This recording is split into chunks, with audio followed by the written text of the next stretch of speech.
When it comes to our marriage, Ryan's assessment boils down to 3 words: impulsive mistake. So he let that woman collapse into his arms, straddling him as they entangled in an intimate embrace. I found the whole thing utterly tiresome and began drafting divorce papers. But then I unexpectedly discovered her identity. Wait, no, this just got interesting. Dazed, I sat frozen for what felt like hours. Emily emerged from the changing room, tilting her head at me. "What are you doing?" I looked up, forcing a smile. My legs fell asleep. Emily immediately sensed something wrong. She settled beside me, gripping my hands. What happened? I wished she'd be less perceptive right then. My mind swirled with chaos. Words trapped like a hex had been cast. My lips moved soundlessly. "Seriously, you're scaring me." She started helping me up. "Never mind. Let's get you." I held her wrist, voice cracking. "Ryan, I think he's cheating." It began as an ordinary day. Ryan left early claiming business at the office. With nothing planned, I invited Emily for morning laps at the pool. After an hour, I headed downstairs to the cafe to wait. Drying my hair, I spotted Ryan through the glass partition of the billiards lounge. He lounged with detached elegance, cue resting across his thighs. My pulse quickened as I reached for the door, then froze. A woman in a cheongsam swayed toward him, hips undulating with predatory grace. This wasn't casual flirtation. This was declaration of war. She braced her shin against his knee, leaning down until her lips nearly brushed his ear. "Let's make it interesting, Mr. Harper." Her finger trailed the felt surface. "If I clear the table in one run, you spend the night with me." My nails bit into my palms. Every cell screamed to storm in, claw her away, claim what's mine. Yet my feet rooted to marble as I watched Ryan tilt forward, closing the dangerous inch between them. "Why would I take that bet?" His murmur carried through the glass, whiskey smooth and utterly unguarded. Ryan sneered. "I have a wife." "Oh." The woman shrugged dismissively. "Who knew Ryan was such a henpecked husband? I thought you and I shared restless tendencies." Her voice softened into a velvety pearl, laced with unspoken promises. Their gazes locked. In the heat of that charged moment, Ryan abruptly stood. The woman gasped as she lost balance, tumbling backward only for his arm to snap around her waist. Without missing a beat, he hoisted her over his shoulder and strode toward the exit. "Save the games," he growled. "You've already won. I'm just a hack writer. Penned a few bestsellers. Sold some adaptation rights. Made modest waves in literary circles. I've crafted countless iconic scenes. That little performance between Ryan and his temptress? Give me 800 words, and I'd have the entire internet shipping them." Brazen seductress meets willing mark, classic power couple dynamic. Too bad he's wearing a wedding ring, and her moral compass points straight to hell. Honestly, it's nauseating. Emily's face darkened like storm clouds. "That bastard, I'm confronting him." "Don't." I caught her wrist. Her eyes flashed. "Why not? Don't tell me you're swallowing this humiliation." I rubbed my temples. The initial numbness had faded. Retelling the incident to Emily somehow sharpened my thoughts. When you catch your husband cheating, what's the textbook reaction?" When Ryan carried that woman out, my mind had raced through every cliché: hysterical sobbing, dramatic confrontations, slapping his smug face, delivering scathing monologues before storming off. Yet I'd simply slid down the wall and sat there. No tears, no rage, just hollow exhaustion. I'd always put Ryan on some pedestal. Now, he's just another cheating schmuck. Pathetically ordinary. I sent Emily home and drove back alone, dissecting the scene like one of my plotlines. When did they meet? What's their backstory? Emotional affair or physical? Doesn't matter. Strip away the details. And it's the oldest story, married man beds hot mistress. No narrative depth. No redeeming twists. Not even original enough to be main characters. Just trashy. Dime a dozen adultery. I couldn't help shaking my head. No matter how I analyzed it. Everything felt utterly meaningless. So what should I do? Divorce. There was no other option. By the time I parked the car, my thoughts had crystallized. I'd contact the lawyer as soon as I got home to draft the divorce papers. But before I could make the call, Jake's number flashed on my screen. He barked into the phone without preamble, "Where's Ryan? Where is he right now?" Before I could respond, he demanded, "Does Ryan have a mole on his left shoulder blade?" My mind short-circuited. Not that I was seeing bromance everywhere. But Jake's questions were suggestive. Jake was Ryan's childhood friend. Though we'd never been close. We didn't even have each other's numbers. I wondered who'd given him mine. But clearly, I wasn't the one he wanted. Memories of Jake surfaced. 3 years ago at our wedding. He'd already become elusive. He'd skipped most friend gatherings. Even Ryan's birthday parties. Ryan had teased, "What's keeping you so busy?" Jake had smirked, "Better things than babysitting you. Go entertain your bride." My recollections remained vague until 6 months ago. When Jake was hospitalized. Ryan took me to visit him. Even with bandages around his head. He'd maintained that cocky grin. Then he disappeared overseas, until now. Suddenly, lightning struck. That woman, I'd seen her before. Ryan. Jake. That woman. Tires crunched on gravel. I rushed to the window as Ryan's car pulled into the driveway. He was home. We'd arrived almost simultaneously. Jake's voice grew urgent through the phone, "Where the hell is Ryan?" My hand trembled. But my voice dripped innocent confusion. "At the office?" "Why? Did something happen?" The line went dead. By the time Ryan sauntered in, I'd already changed clothes. He caught my arm. "I just got home." "Where are you bolting off to?" I blew him a kiss.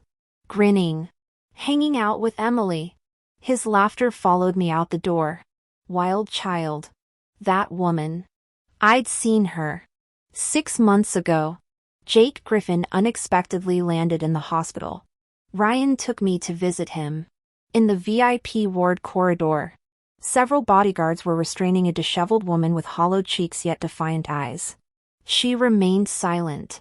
Lips pressed tight as she stubbornly tried to force her way through the blockade. We paused our steps. At the time, I was simply curious. I didn't check Ryan's reaction until the woman's thin cardigan slipped off her shoulders during the struggle. His grip on my hand abruptly tightened. His expression turned venomous. Lips curling as he spat out 3 cutting words, "Shameless hussy." Unlike Jake's flamboyant arrogance, Ryan wore calculated charm like armor. He meticulously curated every syllable that left his mouth even if he considered everyone present beneath contempt. He'd never voice it. This marked the first time I'd heard him verbally eviscerate anyone. Let alone a woman. "Know her?" I asked. He stared straight ahead. Features schooled into neutrality as he guided me forward. "Never met her." "You're sure it's the same woman?" I nodded emphatically. "Unmistakable. She's stunning in that unforgettable way." When I saw her at the pool hall, I felt déjà vu. Her style changed completely between encounters. Emily frowned. "You're suggesting she's connected to Jake?" I snapped my fingers. Bingo. Remember how she froze when Ryan called her shameless? When I glanced back, she was glaring daggers at his retreating figure. That woman's targeting Jake. Ryan knows her. Knows everything. She whispered shameless too clearly, throwing herself at him. And he's biting. After Ryan carried the woman away, Jake started grilling me. That tiny mole on Ryan's shoulder blade, had she sent Jake photos? I could practically reconstruct the scene. Frowny face. Oops. Wrong number. Pretend you never saw this. Images of shirtless Ryan. Ryan visibly aroused. Returning home mere minutes before me. He didn't sleep with her. Was it moral integrity? Please. I'd sooner believe she played hard to get. That explains everything. I turned to Emily eagerly. So, do you get it now? Emily made a face like she'd swallowed a lemon. Why are you so excited? If I remember correctly, one of those 3 people is your husband. That's irrelevant. I cut her off. Don't you think it's fascinating? 2 men and 1 woman. This is prime drama material. For a show this good, I'm willing to postpone my divorce plans. I arrived home at dusk. Surprisingly, Ryan hadn't gone out. Dressed in loungewear with gold-rimmed glasses perched on his nose. He sat on the sofa tinkering with his laptop. He gestured at me. Decided to come home? I thought I'd be left all alone again tonight. I'd long grown immune to his teasing laced with faux resentment. Plopping down cross-legged beside him, I watched as Ryan arched an eyebrow and pinched my cheek. What's got you acting so docile today? Rolling my eyes. I got straight to the point. Need to ask you something. Shoot. Has Jake returned to the country? The sudden mention of that name made Ryan pause. Why are you asking about Jake? Did something happen? Pretending not to notice his tension, I forced a casual smile. No big deal. He called me this afternoon asking about your whereabouts. Thought maybe he was back in town and wanted to hang out. Ryan hummed non-committally, brows furrowing. I nudged him. So? Is he back or not? Narrowing his eyes, Ryan studied me. Why the sudden interest? Should I be jealous? Playing it up like you mean it? I scoffed. Would you like me to be? He chuckled, rising from the couch. Don't worry. I know he's not your type. Going out for a smoke. I sprawled across the sofa watching his retreating figure. By the way, how did Jake get injured 6 months ago? Ryan froze mid-step. Got himself beaten up. Who'd dare attack him? Wasn't exactly an attack. The vague answer hung in the air as he slid the glass balcony door shut, cutting off further questions. Emily exploded through the phone later. I've called you 3 times. You keep saying you're busy. What exactly are you so occupied with? Without another word, I sent Emily my location. Working on my manuscript. Why don't you come over? Emily looked conflicted. Did you follow your husband to work? Don't tell me you're stalking him. Hold on. I'll be right there. The promise of gossip clearly worked like adrenaline. She arrived suspiciously fast. Surgical mask pulled up as she slid into the booth opposite me like some noir movie informant. You're seriously this bored? I've been worried sick about you. Guess that was wasted energy. Her eyes gleamed behind oversized sunglasses. Well, found anything? Nothing. Ryan's been perfectly normal these past few days. Office. Home. Golf club. That woman hasn't resurfaced. I adjusted my glasses, watching ice cubes melt in my neglected drink. But she will. That evening I texted Ryan frowny face dinner at home? Business dinner. Eat properly, no instant noodles. His reply came with geotagged coordinates to the Velvet Lounge. Emily and I claimed the booth adjacent to his corporate group. 2 hours into our stakeout, my friend had abandoned all subtlety, chin propped in hand while flirting with the bartender. You do this every night? Hardly. Today's slow. Let's be real, I am just a writer who got lucky with a few bestsellers and IP adaptations. My current creative hiatus writer's block. But meticulous planning for my next big project. At least that's the official line. Truth is, I've been ghostwriting romance novels under a pseudonym. Pride complicates things. Tonight's escapade was supposed to be quick reconnaissance, but we were packing up when Ryan's familiar stride cut through the lounge's mood lighting. Then I saw the maypack of junior executives orbiting a woman in scarlet silk. Her stiletto caught the carpet fringe as she turned. falling backward with calculated imperfection. Ryan stood frozen as she collided with his chest, his hand instinctively steadying her waist. "Isn't that your—" Emily's drunken gasp died against my palm as I dragged her behind a potted fern. Through the foliage, I watched the woman's manicured fingers linger on Ryan's tie. But it was too late. Ryan looked over. The next second, he pushed the woman away. His expression remained neutral as he brushed past her without any lingering emotion, as if this entire encounter had been mere happenstance. "What are you doing here?" I jerked my chin toward Emily. Lying effortlessly, came to keep her company for drinks. Ryan bent down, leaning in to sniff me. "What are you?" I shoved him back. He chuckled, checking if a certain lightweight resisted temptation. His thumb brushed over his index and middle fingers. A slow, deliberate motion. Not bad. Stayed out of trouble. I didn't answer, peering over his shoulder instead. The woman had already turned away, leaving only her retreating silhouette. Unlike the elegant cheapao-clad version I'd seen before, tonight she radiated raw sensuality. "Same woman. See something interesting?" Ryan asked, frowning. I muttered, "I swear I've seen her before. A face like that, you don't just forget." "Pretty?" He straightened, tilting his head slightly. "Average." My eyebrow twitched. "If she's so average, why are you rubbing your fingers like that?" His thumb stilled mid-caress over the digits that had gripped her waist. Ryan claimed he had after-party plans and told me to drive safe. Call when home. He watched me leave. Unaware, I circled the block and returned to the parking garage.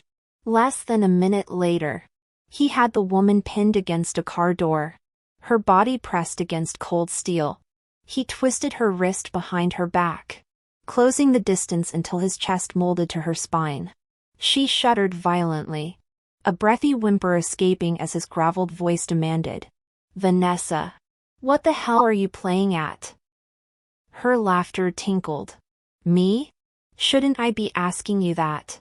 Mr. Harper? You're the one grinding against me in a parking lot." His grip tightened. "Ow," she hissed. "Good. Feel that?" Despite his words, his hold loosened fractionally. "Christ. Vanessa. You that desperate? Letting those bottom feeders drool over you, where's your self-respect?" She laughed harder, arching into him. "You of all people should know, didn't you call me a restless little thing? Can't disappoint now. Can I? Is that why?" His voice cracked. "This your twisted revenge?"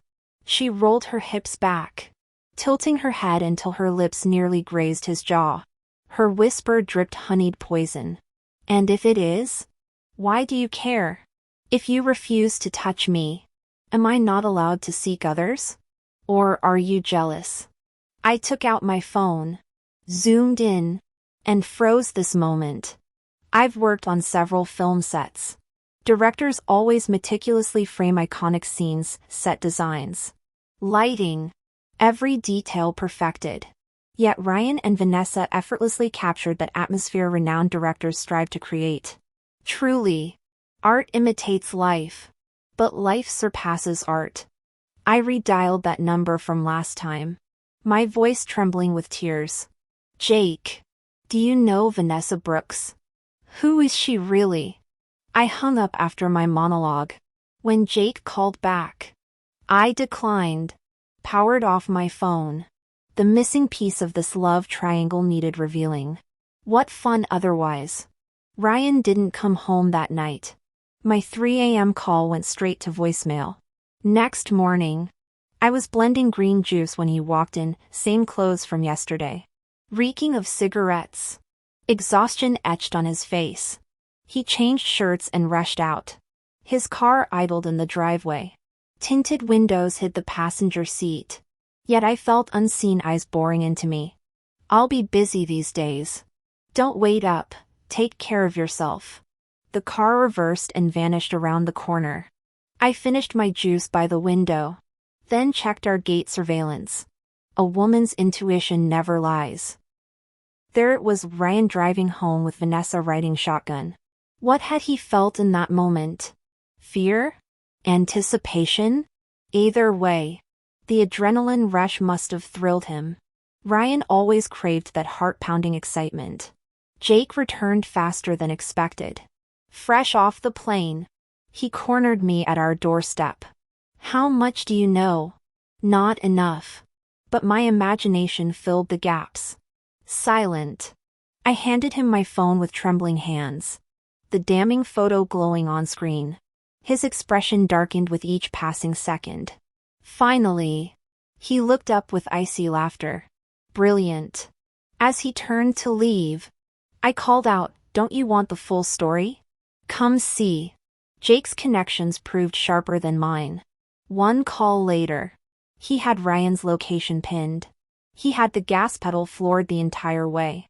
I white-knuckled the door handle. Teeth clenched so hard my jaw muscles were numb. When we arrived, he left the engine running and the door hanging open as he strode inside with those long legs of his.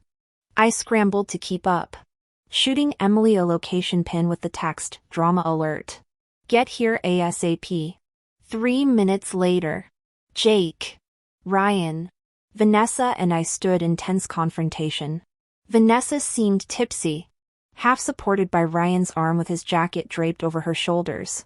As for Ryan, the tenderness in his eyes was practically spilling over, gentle, lingering, almost reverent. Then he looked up and saw Jake and me. His face froze. The hand on Vanessa's waist started to pull away instinctively.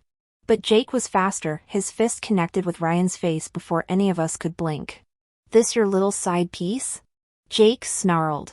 "Scavenging my leftovers?" Ryan kept dodging the blows without retaliating. But even saints have limits.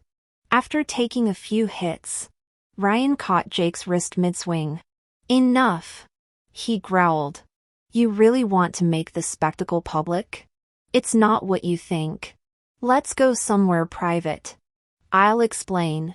The VIP lounge contained our miserable quartet: me, Ryan, Jake, and Vanessa. Jake's expression could curdle milk. Ryan chain-smoked in sullen silence. Vanessa stared blankly at the wall. I found myself oddly detached from it all. "How long's this been going on?" Jake's voice cut through the haze of cigarette smoke.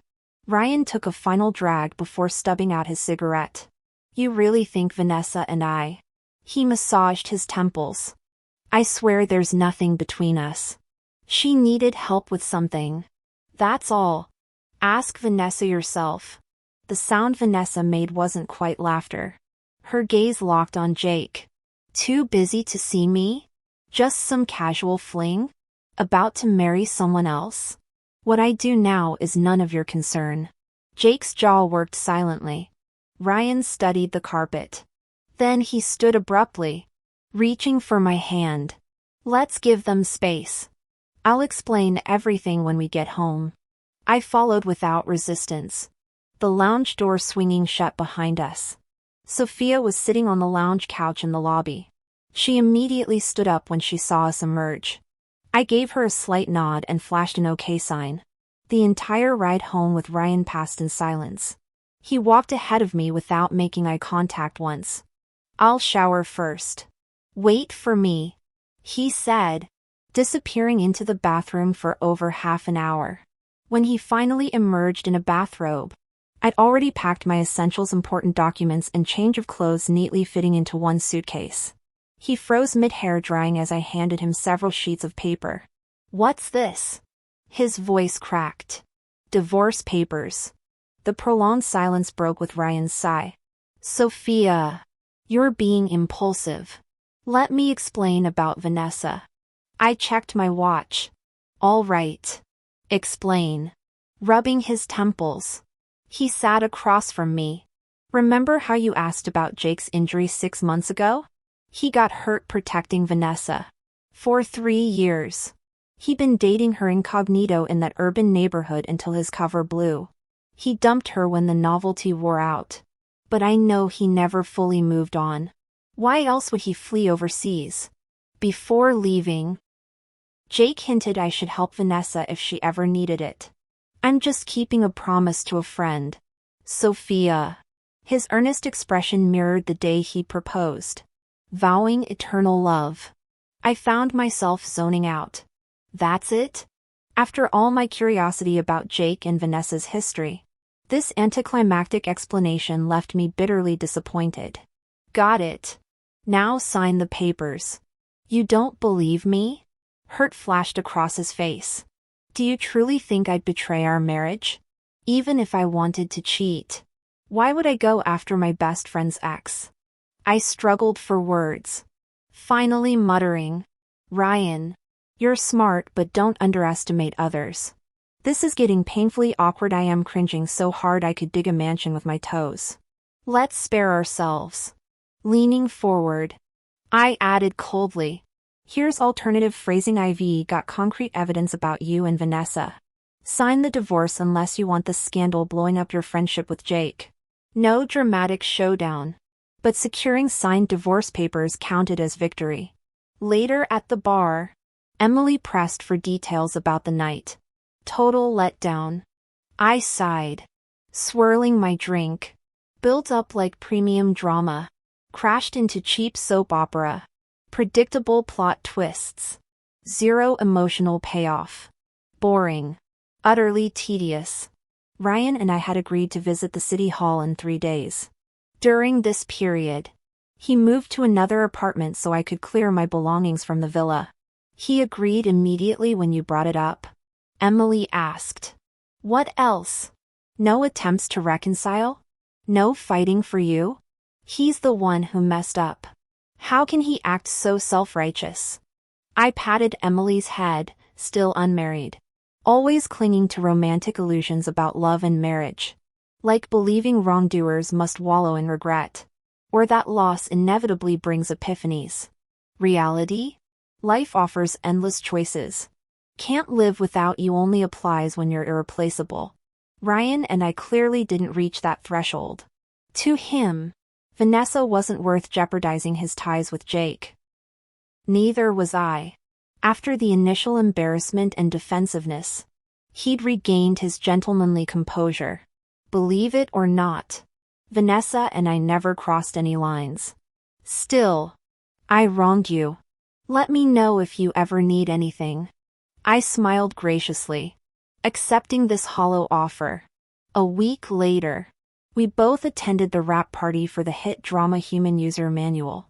His surprise was palpable when he saw me. I'm one of the episode writers. I introduced myself cheerfully. The workhorse lining your pockets. Ryan's expression tightened. Why didn't you tell me? Emily had asked the same. No grand reason, it simply felt unnecessary. After 2 years dating and 3 married, he'd stopped sharing his schedule, and I'd unlearned the habit of asking. By the end, we resembled roommates more than spouses. I clinked glasses with Ryan before drifting toward familiar faces. The drama erupted mid-celebration when Jake arrived uninvited with Vanessa on his arm. The striking couple drew stares as they approached Ryan. We owe you thanks for looking after V. Jake declared, raising his champagne. Where's Sophia? I heard she's here. Owe you both my gratitude. The provocation hung thick. I ducked toward the restroom, only to find Vanessa waiting when I emerged. Her gaze held frosty detachment. I came to say there's nothing between Ryan and me. We never crossed lines. I hummed non-committally, moving to leave. She gripped my arm, brows furrowed. You don't believe me? Do you think every woman near your husband is sleeping with him? Her laugh held icy scorn as she released me. Whatever. I've got nothing to hide.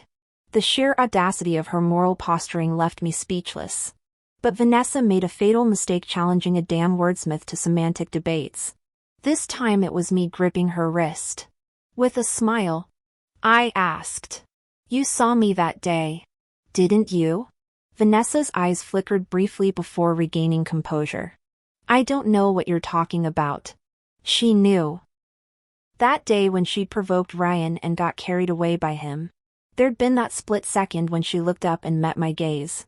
Just one heartbeat before she hastily lowered her head.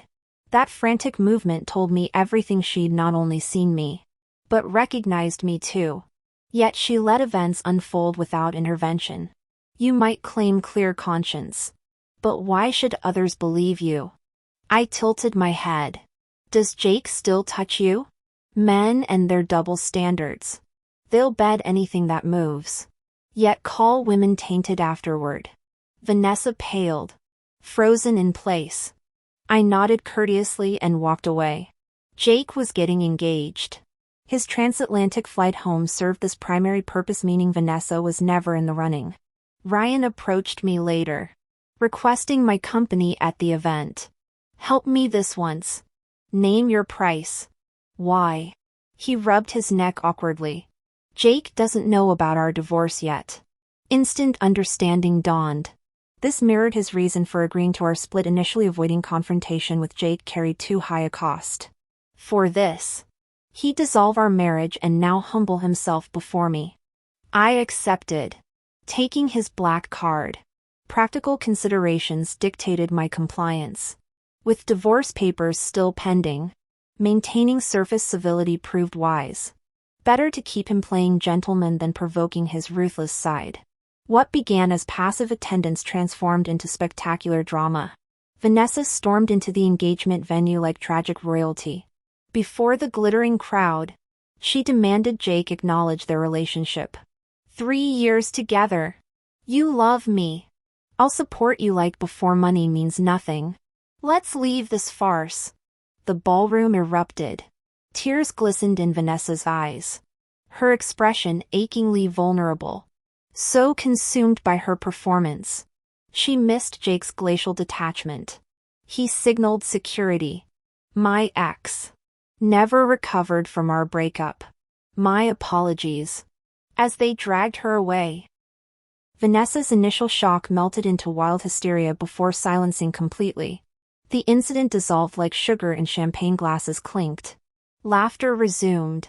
Diamonds glittered. Ryan stared rigidly ahead throughout. I nudged him. Not helping your mistress? Who? Vanessa?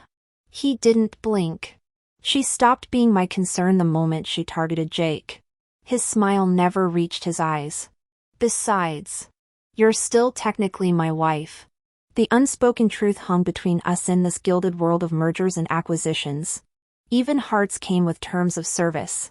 Ryan paused for 2 seconds, looking slightly exasperated. There's really nothing between us. Oh. I arched an eyebrow. But she couldn't stop staring at you when she left.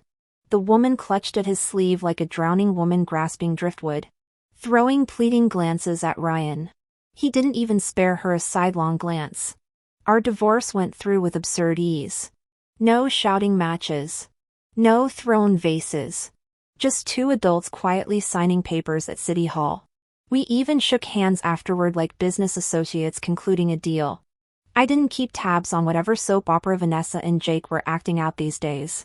My next encounter with her happened aboard a luxury cruise ship where Emily dragged me to broaden my horizons.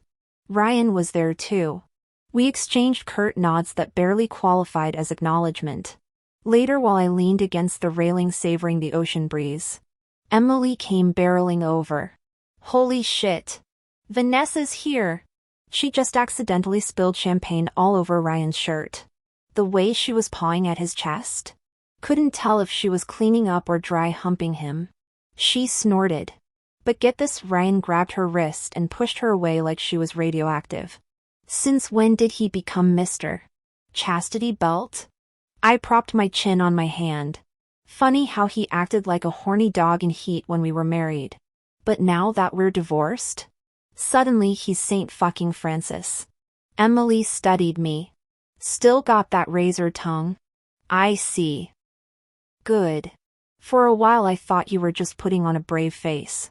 The penny dropped. Her recent whirlwind of spa days and cocktail parties wasn't just Emily being Emily, she'd been worried I might collapse into a weeping heap. Unbothered? I shook my head. Of course not. But it's manageable. I burned through all my rage and grief last year. Remember?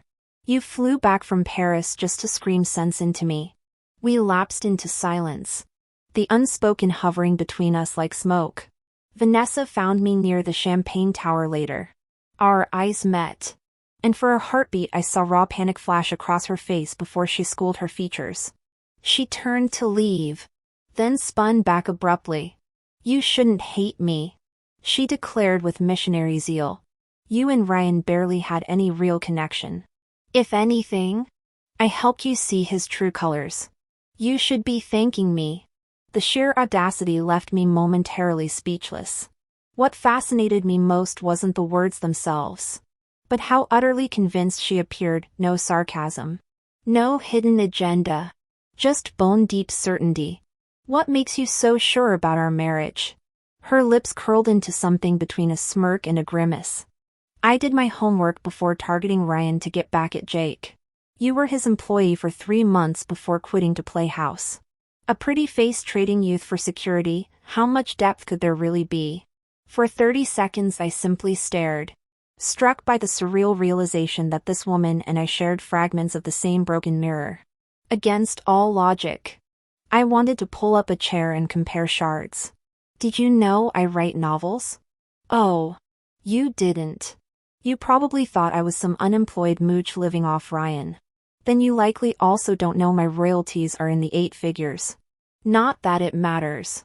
What I want to say is, when I first learned about your history with Jake, I was thrilled.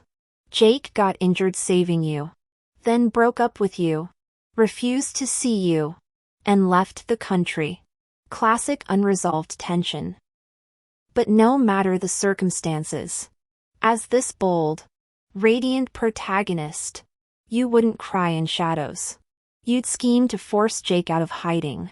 So you chose Ryan, seduced him, flirted, kept him dangling while openly using him. That classic love triangle trope.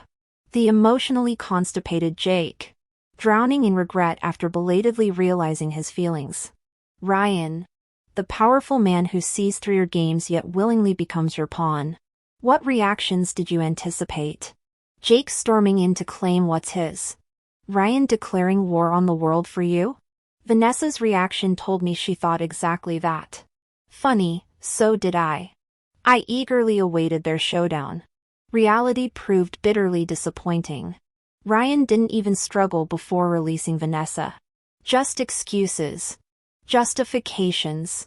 Laying bare his selfishness. Predictable. Just another dude ruled by his dick. No originality in his toxicity. What defines a true male lead? Knowing exactly what he wants and fighting the world to get it. Simple? Seems so. Yet how many actually walk that path? That year, needing creative inspiration, Emily shipped me off to work at our childhood neighbor Ryan's company. Her warning, Ryan's the full package but comes with landmines. Play if you must, but don't catch feelings. My vow, all for art, I'm bulletproof. Die-hard commitment phobe meets perpetual bachelor. He operated like an emotionless work drone, pushing me, snapping, criticizing. But I thrived under pressure. Handing tissues to coworkers he'd reduced to tears. He called me tactless and careless, yet privately admitted it was refreshing. Took me on business trips where I'd wander off, him nearly calling police while I slurped noodles curbside. You're giving me heart problems, he'd say, pinching his brow. My reply, bad ticker? His groan, stop stressing me out and my heart will be just fine.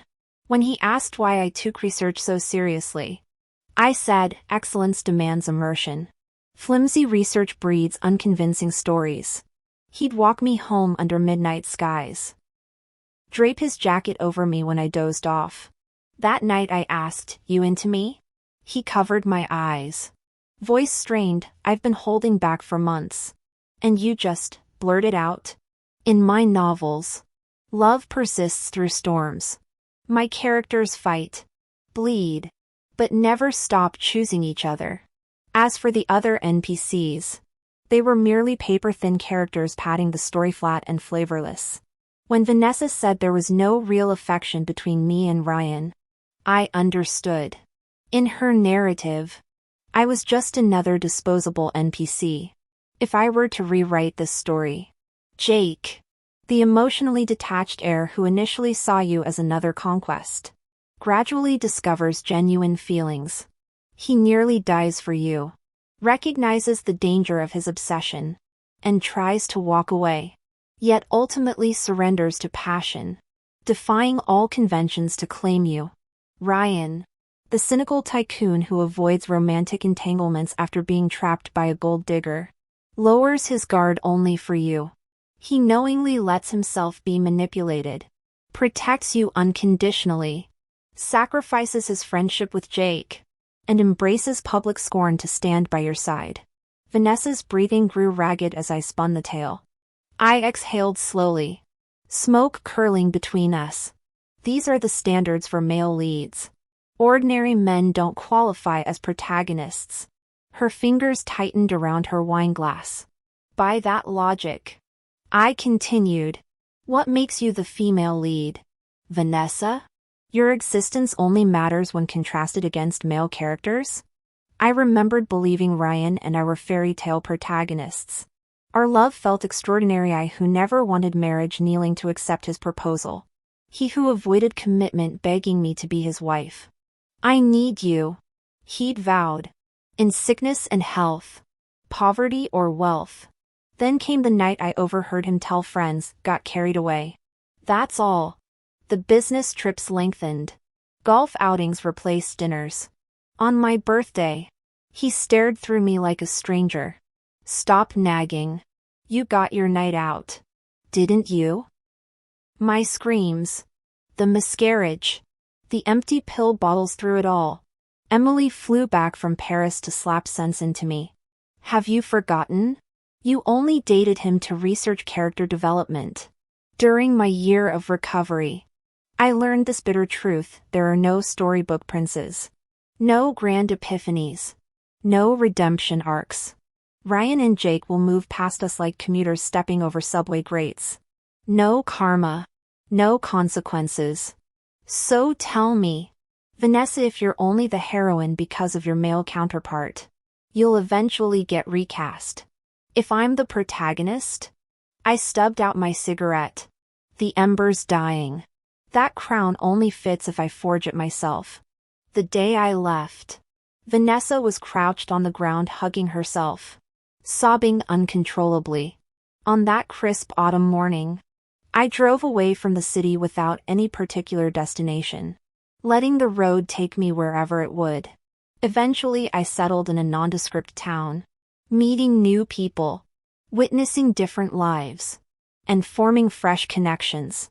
I never learned how things ultimately unfolded between Jake and Ryan. Jake didn't bother covering for Ryan after all. One drunken night, he spilled everything about Ryan's affair with Vanessa. This time Ryan didn't hold back, getting into a physical fight with Jake. The arranged marriage between Jake and that society princess from their circle never materialized either. The Griffins even maneuvered to make him pay a massive settlement. Honestly, what self-respecting heiress would tolerate his disgusting behavior? As for Vanessa, she eventually faded from this toxic mess. Both Jake and Ryan had used her. Neither man was willing to truly commit. In this whole twisted saga, only her heart got shattered beyond repair. The others? Mere paper cuts. I sometimes wonder if Ryan ever stares at his phone screen late at night, scrolling through my social media with a drink in hand. Emily told me he occasionally asks about my whereabouts. You think he regrets it? She once probed. I laughed and shook my head. Regret? Please. It's just another performance from a hollow man craving attention when bored. Deny him the spotlight, and his little drama dies. I've got better things to do than humor his theatrics. Today I burned incense, prayed to the gods, consulted the stars, and picked an auspicious date. My new story begins now. The end.